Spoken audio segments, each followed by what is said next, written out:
Hello students, welcome back on the channel Amrita Rawal biology. बच्चों, आज एक डिजीज पढ़ने जा रहे हैं जिसका नाम है एड्स, जिसको हम बोलते हैं एक्वायर्ड इम्यूनो डेफिशिएंसी सिंड्रोम। ठीक है, ये डिजीज बहुत ज्यादा इंपॉर्टेंट डिजीज है हमारे सिलेबस में। एंड इस डिजीज के बारे में सारी इंफॉर्मेशन हमें पूरी पढ़नी होती है। ये कैसे कॉज होती है, किससे कॉज होती है, मैकेनिज्म ऑफ इन्फेक्शन क्या है, प्रिवेंशन या क्योर क्या है, एटसेट्रा। सो acquired immunodeficiency syndrome.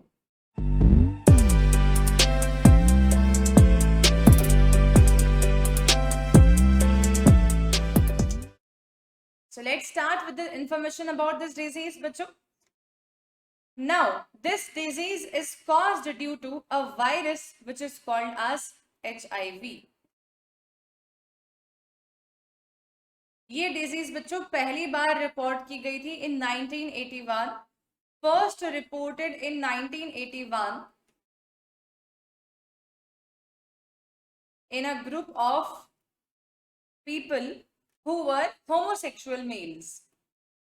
Homosexual males meaning वो individuals males जो कि मेल के प्रति ही अट्रैक्शन शो करते हैं, सेक्सुअल बिहेवियर मेल के प्रति ही अट्रैक्शन शो करते हैं। होमोसेक्सुअल मेल्स में पहली बार देखने को ये डिजीज मिली थी। एंड इस डिजीज के केसेस कैसे सामने आए पता है कि कुछ हॉस्पिटल्स में, यूएस एरियाज में कुछ हॉस्पिटल्स में सडनली एक प्रकार का कैंसर ज्यादा बढ़ के आने लगा, ज्यादा केसेस उस कैंसर के आने लगे। वो कैंसर एक प्रकार का ब्लड कैंसर था।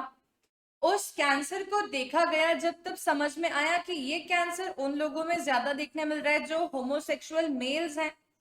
एंड फिर उसके कॉजेटिव एजेंट का पता किया गया। पता चलता है कि उसका कॉजेटिव एजेंट एक वायरस है और साइंटिस्ट ने उसका नाम दिया HCLV, human cell leukaemia virus, जो कि एक ब्लड कैंसर कॉज करता है, ऐसा वायरस है।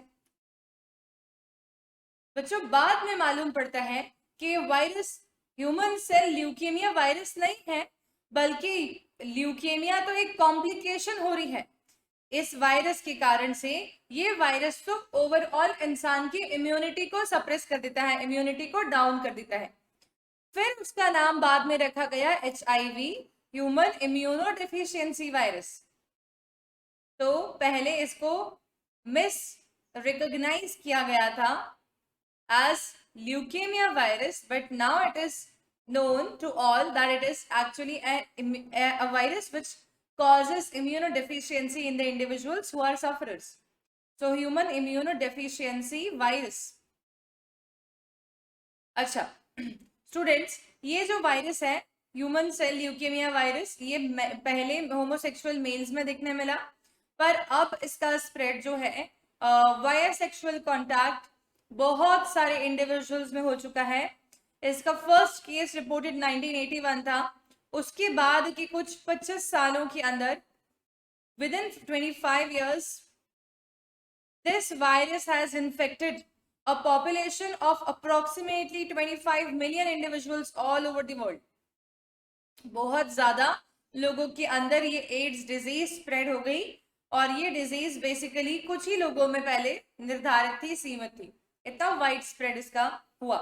ठीक है, अब देखो, ह्यूमन इम्यूनो डेफिशिएंसी वायरस नाम से ही पता चल रहा है कि एक ऐसा वायरस है जो कि इंसान के अंदर इम्यूनिटी को सप्रेस कर देता है। तो ये वायरस बेसिकली, इसके टारगेट सेल्स क्या है हम ये देखते हैं। इसके टारगेट सेल्स बच्चों हमारे इम्यून सिस्टम के दो सेल्स होते हैं जिस पे जाके वायरस एक्ट करता है। एक होता है आपके पास में मैक्रोफेजेस, और एक होते हैं आपके पास में T helper cells. T helper cells हमने अभी इम्यूनिटी पढ़ा था तब देखे थे, जो कि हमारे B lymphocytes and T lymphocytes दोनों को गाइड करते हैं, है ना। वही सेल्स हमारे TH सेल्स हैं। तो ये इन दोनों के ऊपर टारगेट करता है। वायरस का स्ट्रक्चर तो वायरस जैसे ही होगा ऑब्वियसली। इस वायरस के स्ट्रक्चर को अगर हम डिटेल में देखें तो हमें क्या मालूम पड़ता है कि HIV वायरस जो है ये एक प्रकार का रेटेरो वायरस कैटेगरी में शामिल होने वाला वायरस है। रेटेरो वायरस क्या होता है? रेटेरो वायरस वो वायरसेस को बोलते हैं जो कि रिवर्स ट्रांसक्रिप्शन नाम की प्रोसेस परफॉर्म करते हैं। रिवर्स ट्रांसक्रिप्शन का मतलब होता है आरएनए से डीएनए बनाना। ट्रांसक्रिप्शन का मतलब होता है डीएनए से आरएनए बनाना। बिल्कुल ऑपोजिट काम करते हैं। तो रेट्रो वायरसेस हम इनको बोलते हैं। ठीक है, तो retrovirus meaning the category और group of viruses which performs reverse transcription process. Reverse transcription process.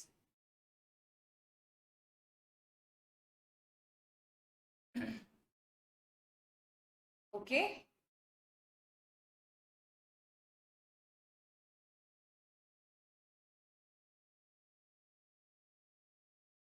Meaning formation of DNA from RNA. तो ये वायरस के पास में होता क्या है, इसके पूरे स्ट्रक्चर को ध्यान से देखें तो मालूम पड़ता है इस वायरस के पास में प्रेजेंट है एक आरएनए का स्ट्रैंड ये रहा, एक आरएनए का स्ट्रैंड ये रहा। इसके पास में दो आरएनए के स्ट्रैंड्स हैं। दोनों आरएनए सिंगल स्ट्रैंडेड आरएनए हैं, एक ये भी एक ये भी। लेकिन फिर भी हम बोलेंगे कि इसके पास में टू सेट प्रेजेंट है आरएनए के, टू सेट प्रेजेंट है आरएनए के, इसलिए हम इसको बोलते हैं डिप्लॉइड वायरस। इसको हम हैप्लॉइड नहीं बोलते। It is a diploid virus containing two single stranded RNA, एसएसआरएनए। ठीक है बच्चों, ये सिंगल स्ट्रैंडेड आरएनए कैरी करता है, डिप्लॉइड वायरस कहलाता है ये। अच्छा, अब इसके बारे में एक बात और मैं बता देती हूँ। कई बार ये वाला पॉइंट क्वेश्चंस में आ चुका है जो कि नीट के मॉक टेस्ट होते हैं। एचआईवी वायरस कैसा वायरस होता है? It is haploid virus with one एसएसआरएनए, diploid virus with one एसएसआरएनए, haploid virus with to एसएसआरएनए, diploid virus with to एसएसआरएनए। ठीक है, ऐसे करके क्वेश्चंस फ्रेम हो सकते हैं। हमें मालूम होना चाहिए डिप्लॉइड वायरस है, इसके पास में दो सिंगल स्ट्रैंडेड आरएनए प्रेजेंट है। ओके, नाउ सी इस वायरस में सबसे अंदर की तरफ क्या है? ये पूरे स्ट्रक्चर को हम बोलते हैं आरएनए कोर, क्योंकि आरएनए कोर प्रेजेंट है, अंदर अंदर आरएनए प्रेजेंट है। यहाँ पर आरएनए के अलावा इनके पास में दो एंजाइम्स भी पाए जाते हैं। एक एंजाइम का नाम होता है रिवर्स ट्रांसक्रिप्टेज एंजाइम, एक एंजाइम का नाम होता है डीएनए इंटीग्रेज एंजाइम, और कुछ एक एंजाइम्स इनके पास में प्रोटीएजेस भी होते हैं, प्रोटीन को ब्रेक करने वाले enzymes. Total amount of enzymes will be present, number of enzymes which will be present in them can be reverse transcriptase enzyme, DNA integrase enzyme and protease enzyme। ये enzymes इनके पास में RNA core में present होते हैं। ठीक है, इसके बाद इसके पास में क्या होता है? आरएनए कोर सराउंड करते हुए प्रोटीन्स प्रेजेंट होते हैं बच्चों इनके पास में। ये पूरा का पूरा जो स्ट्रक्चर आपको दिख रहा है जो लाइट ब्लू कलर में है, पूरा ये सब, ये पूरा का पूरा प्रोटीन का कैप्सिड है जो कि आरएनए कोर को सराउंड कर रहा है। ये प्रोटीन कोट को बोलते हैं P24। ये इनर कोट है, इनर कोट है मतलब कि आरएनए कोर को सराउंड करता हुआ। इसके बाहर प्रेजेंट होता है outer coat of proteins, purple colour में जो हमें दिख रहा है। ये आउटर कोट ऑफ प्रोटीन जो है बच्चों, इसको हम बोलते हैं P17। अंदर P24 है, बाहर P17 है। इसके भी बाहर अगर हम देखें तो क्या प्रेजेंट है? अब इसमें एक अलग सी चीज प्रेजेंट है जो कि बाकी अधिकतर वायरसेस के पास में नहीं होती है, वो है एक लिपिड बायलेयर मेम्ब्रेन। और लिपिड बायलेयर मेम्ब्रेन तो बच्चों एक सेल्यूलर कैरेक्टर हो गया, पर हम जानते हैं कि वायरस तो सेल नहीं होता है, वायरस तो ए सेल्यूलर नेचर का होता है, इसीलिए हम उसे लिविंग और नॉन लिविंग के बीच में प्लेस करते हैं, राइट। सो यहाँ पर हम क्या देख सकते हैं कि ये जो वायरस है इसके पास में लिपिड बायलेयर मेम्ब्रेन आया कहाँ से? ये होता है बच्चों ह्यूमन ओरिजिन का। और सबसे इंपॉर्टेंट बात है कि इसी कारण से इस वायरस को रिकॉग्नाइज करना हमारी सेल्स के द्वारा, स्पेशली डब्ल्यूबीसीज के द्वारा काफी डिफिकल्ट बन जाता है, बिकॉज ये हमारे लिपिड बाइलेयर मेम्ब्रेन कोट करके अपने आसपास में खुद को हाइड करके रखता है। ठीक है, इस लिपिड बाइलेयर मेम्ब्रेन के अंदर ये क्या करता है, दो ग्लाइकोप्रोटीन्स को भी, कुछ ग्लाइकोप्रोटीन्स को भी अटैच करके घूमता है, और वो ग्लाइकोप्रोटीन्स इसे दूसरे डब्ल्यूबीसी पे अटैक करने में हेल्प करेंगे। ठीक है, ये ग्लाइकोप्रोटीन्स के अंदर जब हम स्ट्रक्चर देखते हैं तो हम देखते हैं ग्लाइकोप्रोटीन्स में एक राउंड स्ट्रक्चर देखने मिलता है हमें ऊपर की तरफ, और एक हमें देखने मिलता है ऐसे स्ट्रैंड टाइप का स्ट्रक्चर। ठीक है, ये ग्लोबुलर हो गया हेड पोर्शन, और ये स्टॉक हो गया। बच्चों ये ग्लाइकोप्रोटीन जो हेड पोर्शन है ये डॉकिंग ग्लाइकोप्रोटीन है। डॉकिंग का मतलब this will attach on the other macrophages, attack on TH cells and macrophage। ठीक है, तो ये दूसरे सेल्स के ऊपर जाके अटैक करेगा और अटैच करेगा, एक्चुअली में अटैक बोलने से ज्यादा बेटर होगा, ये अटैच करेगा जाके वहां पर, ऐसा बोले। ठीक है, तो that will go and attach on the TH cells और macrophages। ठीक है, इसके साथ में इसके स्टॉक लाइक स्ट्रक्चर भी प्रेजेंट होती है, इसको हम बोलते हैं ट्रांस मेम्ब्रेन ग्लाइकोप्रोटीन GP41। तो ये पूरे स्ट्रक्चर के अंदर जो जो बातें इंपॉर्टेंट है उसको मैं वापस से फटाफट रिकॉल करवा देती हूँ। पहली बात तो सबसे इनर साइड पर प्रेजेंट होता है एक कोर, आरएनए कोर, जिसमें कि 2 सिंगल स्ट्रैंडेड आरएनए पाए जाते हैं, इसलिए हम बोलते हैं diploid virus but have ssRNA2 in number, and then it is surrounded by a layer of protein capsid. This is an inner protein coat called as P24. Then there will be a protein capsid again, which will be outer protein coat, protein number 17. Then there will be lipid bilayer membrane, phospholipid layer of human origin, and in that layer glycoproteins will be adhered to it. Glycoprotein stalk like structure transmembrane portion will be called as GP41. Glycoprotein outer rounded globular head will be called as docking glycoprotein 120। ठीक है, तो ये सारी चीजें, इनके numbers ये सब important है। This was the structure of your virus. ठीक है, I hope this structure is very clear to everyone here. So this is a diagram of the HIV virus, इसके बारे में पूरी डायग्राम आप बना सकते हैं। अब how they attack to the individual, how they come inside the human body, how they cause so many other different problems. So see now, अब मैं तुम्हें बताती हूँ ये कब आता है, तो इसका मोड ऑफ ट्रांसमिशन क्या है। अब मोड ऑफ ट्रांसमिशन के बारे में बात करेंगे तो ये हमेशा ब्लड या सेक्सुअल कांटेक्ट से आता है, ब्लड कांटेक्ट और सेक्सुअल कांटेक्ट। ठीक है, ठीक है, ब्लड कांटेक्ट या सेक्सुअल कांटेक्ट से ये वायरस बॉडी में एंटर करता है। ब्लड कांटेक्ट के क्या क्या माध्यम हो सकते हैं, तो हम बोलेंगे कि transfusion of blood using infected syringes। अगर जो सिरिंज इस्तेमाल हो रही है, जो नीडल इस्तेमाल हो रही है, वो ऑलरेडी किसी इन्फेक्टेड पर्सन की बॉडी में लगाई हुई थी और फिर किसी हेल्दी पर्सन में लगा रहे हैं, तो ऐसे ब्लड कांटेक्ट से भी ये वायरस बॉडी में आ सकता है। अच्छा, transfusion of blood from an infected donor. किसी इन्फेक्टेड डोनर ने ब्लड बैंक में जाके अपना ब्लड चढ़ा दिया, जो ऑलरेडी HIV सफरर था, एड्स सफरर था, और उसका ब्लड किसी हेल्दी इंडिविजुअल में चढ़ा दिया, तो भी डिजीज हो सकती है। देन और क्या ब्लड कॉन्टैक्ट पॉसिबिलिटीज है, तो बहुत सारे लोग इंट्रावेनस ड्रग इंजेक्शन करते हैं जो कि ड्रग एडिक्ट्स होते हैं, तो ड्रग एडिक्ट से भी ये डिजीज आने के चांसेस हैं। Via infected needles used for intravenous drug transfer by drug addict, ये भी एक पॉसिबिलिटी है। ठीक है, अच्छा, इसके अलावा और क्या पॉसिबिलिटी हो सकती है, तो वाया मल्टीपल सेक्सुअल पार्टनर्स। अच्छा, ये तो ब्लड कांटेक्ट देख रहे थे ना हम लोग, फिर सेक्सुअल कॉन्टैक्ट में क्या आ जाएगा,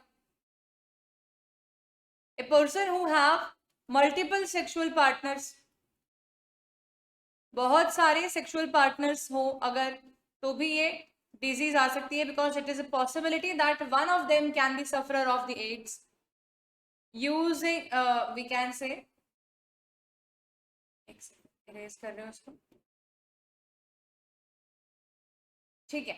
सो सिर्फ सेक्सुअल कॉन्टैक्ट पे फोकस इधर लिखवा रही हूँ बच्चों, और बाकी ब्लड कॉन्टैक्ट इधर था, ठीक है। हाँ, तो सेक्सुअल कॉन्टैक्ट में multiple sexual partners, and homosexuality में भी आ रहा था, हमने देखा था होमोसेक्सुअलिटी, अनप्रोटेक्टेड सेक्सुअल इंटरकोर्स,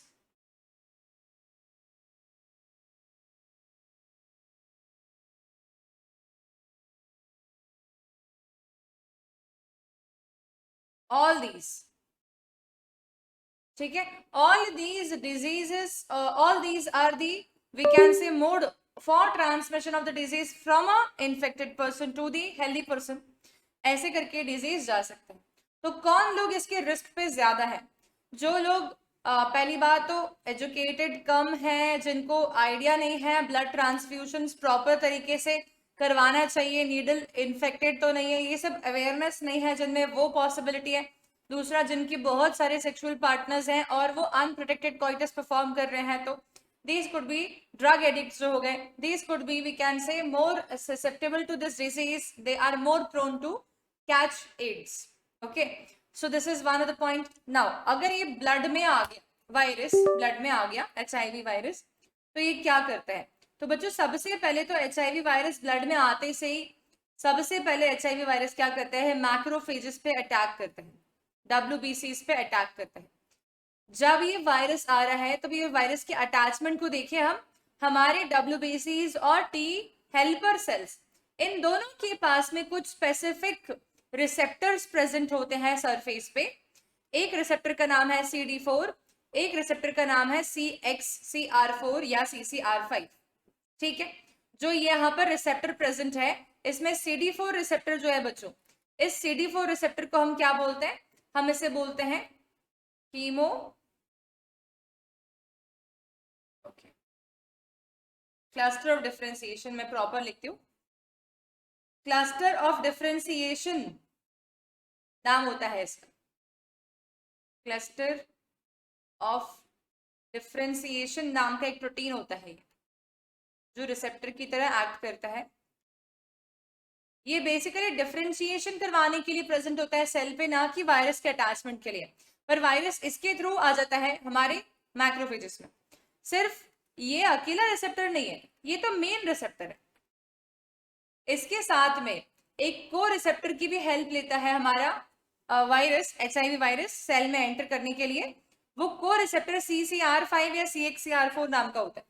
ये दो चीजों की मदद से आप देख सकते हैं कि वायरस अनलोड हो गया हमारे सेल में आके, है ना, वायरस आया, इन दोनों के ऊपर अटैच किया, अटैच करने के बाद हमारी प्लाज्मा मेम्ब्रेन के साथ में उसकी फॉस्फोलिपिड मेम्ब्रेन को उसने फ्यूज कर दिया और उसका सारा कंटेंट हमारे सेल के अंदर उसने डाल दिया, ठीक है। अब देखो क्या क्या कंटेंट डाल दिया, प्रोटीन का कैप्सिड छोड़ के बाकी सब सामान डाल दिए, मीनिंग RNA कोर का जो भी मटेरियल था वो सब आ चुका है, जैसे कि हमारा ssRNA आ गया है, रिवर्स ट्रांसक्रिप्टेज एंजाइम आ गया है, DNA इंटीग्रेज एंजाइम आ गया है, प्रोटीएज एंजाइम आ गया है, रिवर्स ट्रांसक्रिप्शन परफॉर्म करेगा अभी इस RNA के थ्रू, ये बनाएगा DNA, double standard DNA virus ने अपना खुद का बना लिया हमारे सेल में।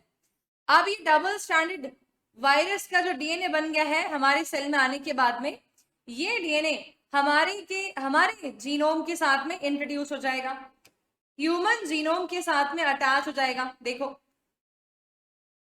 ठीक है। तो वायरल DNA हमारे DNA के साथ में अटैच हो चुका है, किसकी मदद से हुआ होगा, एंजाइम की हेल्प से, जिसका नाम है DNA इंटीग्रेज। बच्चों ये अटैचमेंट जो होता है ना, that will be because of the enzyme which is called as DNA integrase. DNA integrase इसको असेंबल होने में, हमारे साथ जुड़ने में हेल्प करता है। इसके बाद में अब ये क्योंकि हमारे ही जीनोम का पार्ट बन गया है, now it will form mRNA transcription के थ्रू और ट्रांसलेशन के थ्रू प्रोटीन्स बनवाएगा। अब वायरस हमारे सेल से अपने प्रोटीन्स बनवा रहा है, हमारी प्रोटीन्स नहीं बनने दे रहा है, हमारे WBCs खुद के प्रोटीन्स बनाने की जगह पर वायरस के प्रोटीन्स बना के दे रहे हैं। ये वायरस की प्रोटीन सारे जब बन जाते हैं, ग्लाइकोप्रोटीन्स बन जाते हैं, जब सब कुछ बन जाता है वायरस का रॉ मटेरियल, तो फिर ये सब वायरस हमारा ये सारा इसका खुद का कंटेंट लेके और वापस से असेंबल करता है। जब ये असेंबल कर रहा होता है बच्चों, तो ये हमारी लिपिड बाइलियर मेम्ब्रेन को अपने आसपास में कोट कर लेता है और फिर बाहर पिंच ऑफ हो जाता है। ये नया वायरस बन गया। ऐसे बेटा बहुत सारी वायरसेस बन रहे होंगे डब्ल्यूबीसी से, और ये सारी वायरस न्यू डब्ल्यूबीसी को जाके इन्फेक्ट कर सकते हैं। तो this is how it works. तो इसको मैं शॉर्ट में लिख के देती हूँ ताकि आप सभी लोगों को ध्यान रहे इसकी पूरी साइकिल। तो आप साथ में रिकॉल भी कर सकते हैं, ठीक है, फ्लो चार्ट के फॉर्म में। HIV या वायरस के बारे में बात करते हैं हम लोग। HIV virus, human immunodeficiency virus, अकेले में खुद में वायरस नाम है, फिर भी मैं लिख रही हूँ HIV वायरस। एंटर्स ब्लड, ठीक है, then it attaches on macrophage and T helper cells simultaneously,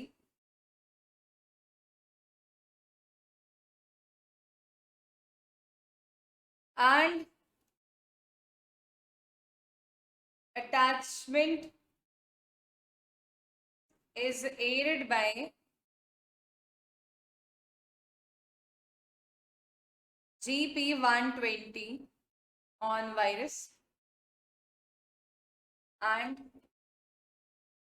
CXCR4 or CCR5 and CD4 receptor on macrophage and bacteria and T helpers. Viral RNA core enters our macrophage and TH cell.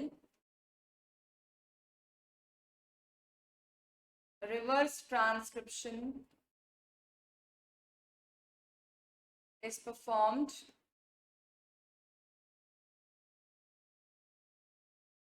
by virus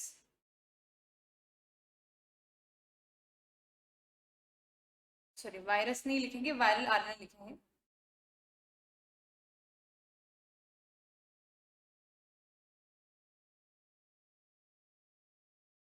to form viral DNA. It now integrates with human DNA by DNA इंटीग्रेस, जो कि खुद लेके आया था, ये हमारा नहीं है, ठीक है। इसके आगे का मैं यहाँ लिख देती हूँ नेक्स्ट स्लाइड पे।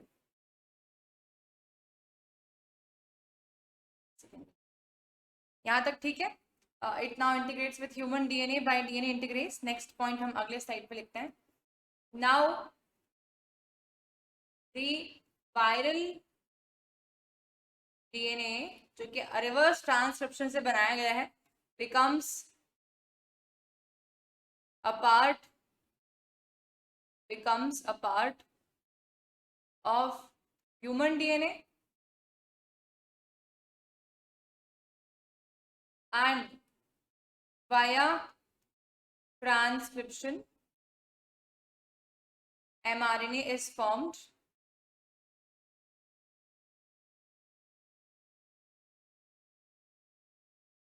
Via translation, viral proteins are formed.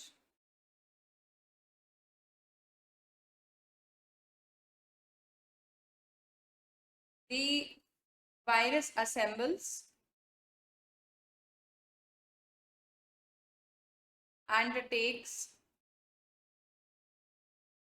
human lipid bilayer membrane and buds off, बाहर निकल जाता है to attack another T helper cell और मैक्रोफेज। ठीक है बच्चों, इसी के कारण से ये मैक्रोफेजेस को वायरस प्रोड्यूसिंग फैक्ट्री बोल देते हैं। और ये बात हमें पता होनी चाहिए कि टी हेल्पर सेल का नॉर्मल काउंट क्या होता है। तो नॉर्मल काउंट जो होता है टी हेल्पर सेल्स का, नॉर्मल काउंट है ना हमारी बॉडी में, वो होता है कुछ 1200 पर mm³ के आसपास। पर HIV मतलब आने के बाद में बॉडी में, एड्स डिजीज होने के बाद में जो वायरस का काउंट, वायरस के कारण हमारे टी हेल्पर सेल का काउंट रिड्यूस हो जाता है, इट बिकम्स 200 पर mm³ से भी कम। ये क्या बता रही हूं मैं, टी हेल्पर सेल काउंट। तो इसके बाद में सिम्टम्स आना चालू होते हैं, मतलब कि डिजीज होने के बाद में और डिजीज के सिम्टम्स आने में बीच में बहुत सारे गैप हो सकते हैं। ठीक है, viral entry and appearance of symptoms may show a time lag। ये टाइम लैग इंसान की इम्यूनिटी के ऊपर डिपेंड करता है, which could be in some month, कुछ महीनों में ही सिम्टम्स आ गए, इतनी इम्यूनिटी कम है इंसान की पहले से, और कैन बी 5 to 10 years, 5 से 10 साल भी लग जाते हैं कई बार तो इसके सिम्टम्स आने में। क्योंकि टी हेल्पर सेल का काउंट कब कितना रिड्यूस करेगा ये, symptoms will appear only when the TH cell count becomes less than 200 per mm³। ठीक है, symptoms appear only when TH cell count becomes less than 200 per mm³। This is about the disease कैसे होती है, mechanism क्या है, and how the symptoms will happen, mechanism क्या। Now symptoms क्या आएंगे इस डिजीज के अंदर। ठीक है, सो सिम्टम्स जो हमारे पास में आने वाले हैं, that will be, 1 second, okay,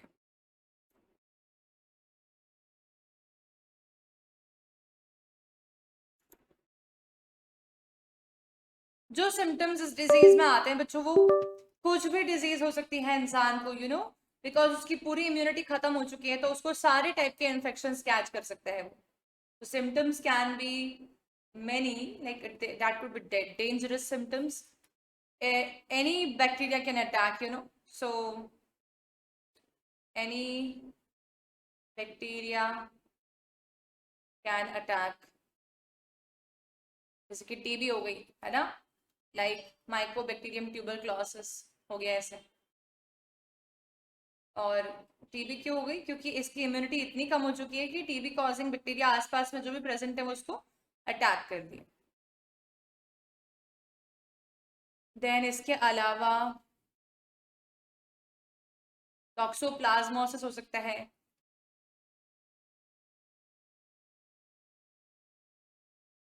इसके अलावा इस पर्सन को वाइट पैचेस हो सकते हैं पूरी बॉडी पे, ईस्ट इन्फेक्शन के कारण से, ईस्ट इन्फेक्शन हो सकता है। ठीक है, इसके अलावा इस पर्सन को बहुत सारी वायरल इन्फेक्शंस और हो सकते हैं। ठीक है, बेसिकली हम बोलेंगे any pathogen in surrounding can catch.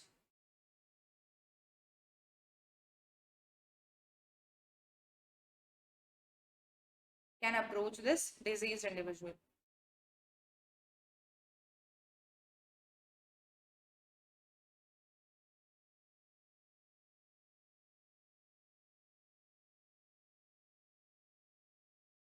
Okay, so ये होते हैं इसके सिम्टम्स। अगर मैं आपसे पूछती हूँ बच्चों कि नेक्स्ट क्या होगा, तो इसके बाद में आता है कि इसका मतलब मोड ऑफ ट्रांसमिशन हमने देख लिया था ऑलरेडी, कैसे कैसे जा रहा था। अगर आपके माइंड में एक क्वेश्चन आता है मान लीजिए कि कोई मदर सफरर है डिजीज की और वो प्रेग्नेंट है और फीटस उसकी बॉडी में ही है अभी, तो क्या ये वायरस मदर से फीटस जा सकता है? तो यस, इट कैन गो। अगर तुम्हारे माइंड में क्वेश्चन आता है क्या किसी HIV पर्सन के साथ में हैंड शेक करने से डिजीज हो जाएगी, then the answer will be no. क्योंकि अगर ऐसा कुछ हैंड शेकिंग या फिजिकल कांटेक्ट है, सिर्फ सिंपल, इसमें कोई बॉडी फ्लूइड की मिक्सिंग नहीं हुई है, स्पेसिफिकली ब्लड या फिर हम बोलेंगे रिप्रोडक्टिव ट्रैक्ट की फ्लूइड्स की, तो ये डिजीज नहीं होती। ठीक है, सो ये डिजीज साथ में खाने से भी नहीं होती है। अगर कोई HIV पर्सन है तो उस व्यक्ति को मतलब सोसाइटी से इराडिकेट और दूर भगाने की जगह उसे सिंपैथी शो करके उसके साथ में थोड़ा टाइम स्पेंड भी करना चाहिए, सो दैट वो व्यक्ति जितना उसकी लाइफ बची है उतना वो थोड़ा सा तो हैप्पीली जी ले। ठीक है, ये सब बातें हैं। अच्छा, इसके बाद में ये डिजीज का कोई क्योर नहीं है क्या, ये हमारे माइंड में एक क्वेश्चन रहता है। तो इस डिजीज का कोई क्योर नहीं है अभी तक, लेकिन सिर्फ मैनेजेबल है ये disease with the help of medicine, manage through. क्योंकि क्योर नहीं है तो ट्रीटमेंट मैं नहीं बोल सकती, ट्रीटमेंट में सिर्फ मैनेजमेंट है। वो भी क्या चीज होगी, तो हम बोल सकते हैं एक होता है, इसमें कुछ मेडिकेशंस आते हैं जैसे कि रेट्रोवायरस इनहिबिटर मेडिकेशन ग्रुप्स। इसके अंदर एक एग्जांपल आता है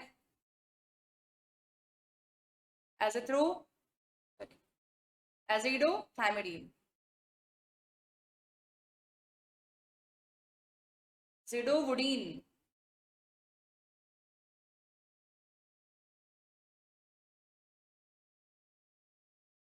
नेविरापिर। ये सब मेडिकेशंस की मदद से रेट्रोवायरस जो है उसके रिवर्स ट्रांसक्रिप्शन पे इनहिबिशन लग जाएगा। अगर रिवर्स ट्रांसक्रिप्शन इनहिबिट हो जाता है तो फिर वो वायरस फर्दर और डिवाइड नहीं कर पाएगा, मल्टीप्लाई नहीं कर पाएगा। लेकिन इस डिजीज के सिम्टम्स आने तक तो हमारे ऑलरेडी टी लिम्फोसाइट्स का काउंट 200 से भी कम हो जाता है, तो अब वो व्यक्ति को बाकी इन्फेक्शन से कैसे बचाओगे, ये सबसे बड़ा चैलेंज रहता है। तो रिवर्स ट्रांसक्रिप्शन इनिबिशन हो जाएगा, लेकिन फिर भी पर्सन को बाकी के जितने भी आसपास में प्रेजेंट पैथोजेंस हैं वो तो अटैक करेंगे ही। ठीक है, so this could be one of the medication category जिसकी मदद से ये डिजीज फर्दर स्प्रेड होने से बच सकती है और फर्दर कॉम्प्लिकेट होने से बच सकती है, पर ट्रीटमेंट ये उसका अभी भी नहीं है। ठीक है, so this is all about the disease called as ads.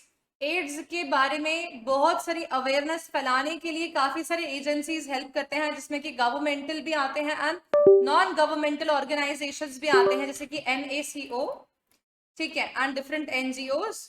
They will help in spread about this spread about the information of this disease, how to prevent from this disease, how to stay away from this disease, and how to report if you're having some kind of symptoms, so that किसी diseased individual के कारण से किसी healthy individual की life spoil ना हो। ठीक है, so this is about the AIDS disease. Now next class we will be starting with the cancer disease. This is done for today and I hope you have got the information about this disease clearly. कोई भी आपको doubt होता है इसके बारे में, you all can ask me in the comment section. So बच्चों, आज के लिए इतना ही। Stay tuned for further lectures. Do not forget to like, share and subscribe the channel. Amrita Rawal Biology.